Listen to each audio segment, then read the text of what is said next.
Greggs makes major changes to stores in shoplifting hotspots. Even a sacred British institution like Greggs is no longer safe from the long, slow march of diversity. However, there's some information about Greggs. I'll tell you at the end. I went down a rabbit hole. The bakery chain has launched the new format in a small number of stores across the UK. Greggs is removing its self serve fridges and instead placing sandwiches behind the counter in an attempt to combat shoplifting. The bakery chain, which has more than 2,600 shops across the UK, has launched a new trial in at least 5 stores, including one in Whitechapel, East London. Oh, funnily enough, that's the one that got picked. But the chances, that's weird. Go away. The new policy will mean customers will now be unable to pick up refrigerated sandwiches and drinks themselves, and will instead need to ask a shop assistant to hand over what they would like from behind the counter.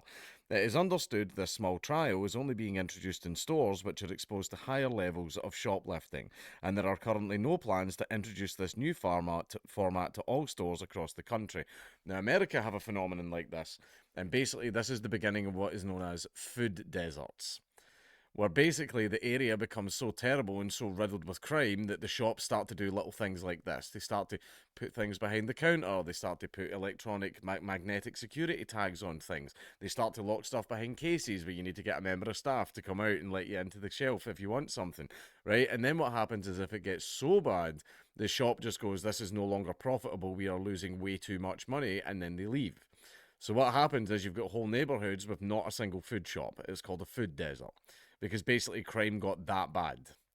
Crime got that bad that all of the businesses left. So people now have to drive like 30 minutes to find a shop to buy food. It's called the food desert. A spokesperson for Greg said, this is one of a number of initiatives we are trialling across a handful of shops, which are exposed to higher levels of antisocial behaviour. Customers can expect to see our full range of great value and tasty Greg's favourites available from behind the counter, except macaroni pies. Greg's got rid of the macaroni pies, and that can't be forgiven. The safety of our colleagues and customers remains our number one priority. In its latest trading report, Greg said it made a pre-tax profit of 203.9 million in 2024, 8.3% higher than in 2023, as it launched new shops, extended its opening hours, and raised prices. The bakery chain said in March many customers were continuing to worry about the cost of living, including energy prices, mortgage, and rent costs.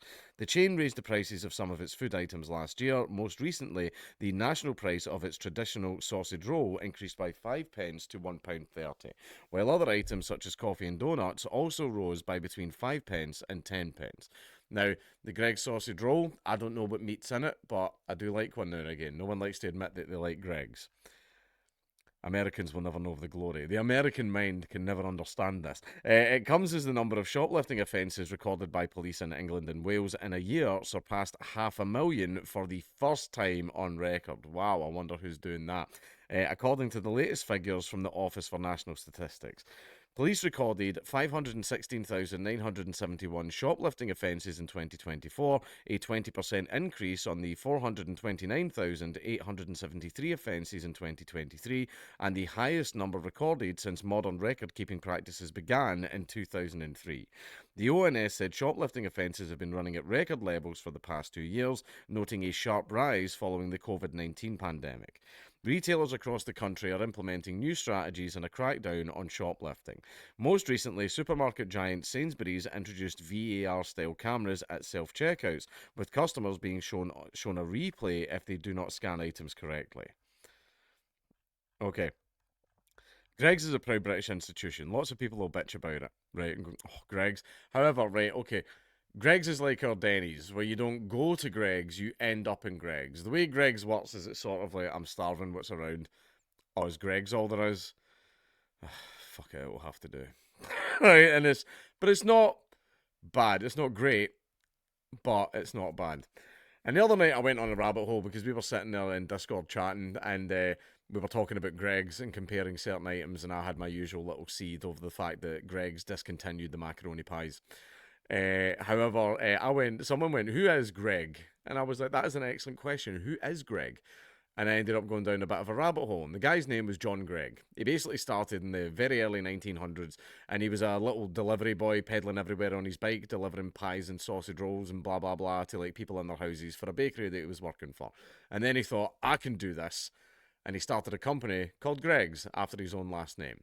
I also found out that Greg, Big G himself, was a Freemason.